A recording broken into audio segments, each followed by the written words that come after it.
In the summer of 1940, 21-year-old pilot officer John Beard was a member of a squadron of Hurricanes based near London. Waiting on the airfield while his plane is rearmed and refueled, Beard receives word of a large German attack force making its way up the Thames River towards London. The afternoon sun illuminates a cloudless blue sky as Beard and his fellow pilots lift their planes off the grass airstrip and climb to meet the enemy. The defenders level off at 15,000 feet and wait for the attackers to appear. The following is Pilot Officer John Beard's account. Minutes went by. Green fields and roads were now beneath us. I scanned the sky and the horizon for the first glimpse of the Germans. A new vector came through on the ERT, and we swung round with the sun behind us. We swung behind us. Swift on the heels of this, I heard Yellow flight leader call through the earphones. I looked quickly toward Yellow's position, and there they were. It was really a terrific sight and quite beautiful. First they seemed just a cloud of light as the sun caught the many glistening chromium parts of their engines, their windshields, and the spin of their air-screw discs. Then, as our squadron hurtled nearer, the details stood out. I could see the bright yellow noses of Messerschmitt fighters sandwiching the bombers, and could even pick out some of the types.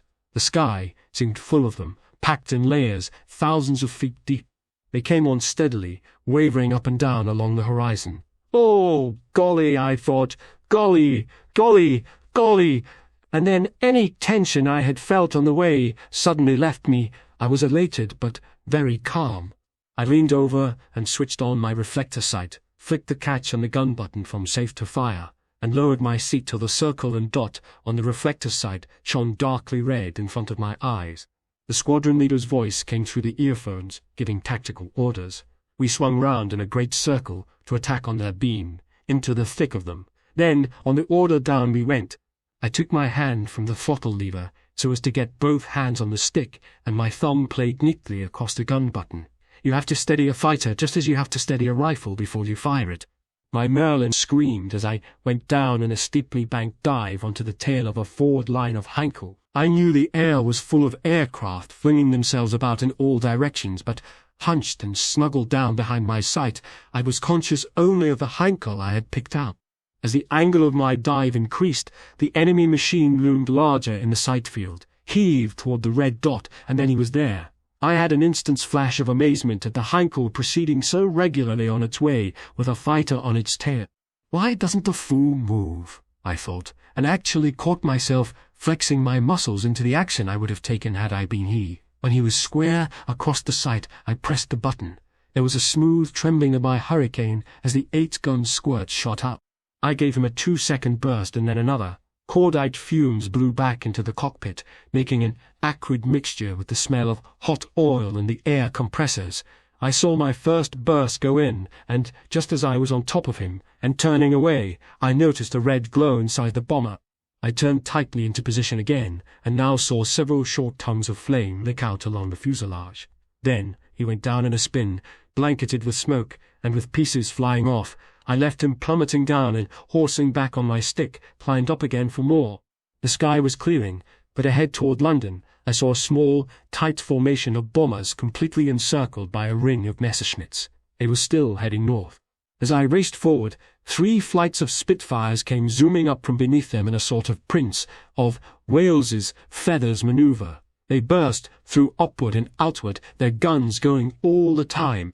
They must have each got one, for an instant later I saw the most extraordinary sight of 8 German bombers and fighters diving earthward together in flames. I turned away again and streaked after some distant specks ahead.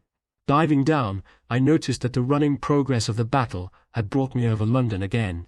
I could see the network of streets with the green space of Kensington Gardens, and I had an instant's glimpse of the round pond where I sailed boats when I was a child. In that moment, and as I was rapidly overhauling the Germans ahead, a Dornier 17 sped right across my line of flight, closely pursued by a Hurricane, and behind the Hurricane came 2 Messerschmitt. He was too intent to have seen them, and they had not seen me. They were coming slightly toward me. It was perfect. A kick at the rudder, and I swung in toward them, thumbed the gun button, and let them have it. The first burst was placed just the right distance ahead of the leading Messerschmitt. He ran slap into it, and he simply came to pieces in the air. His companion, with one of the speediest and most brilliant gayouts I have ever seen, went right away in a half-Immelman turn. I missed him completely. He must almost have been hit by the pieces of the leader, but he got away.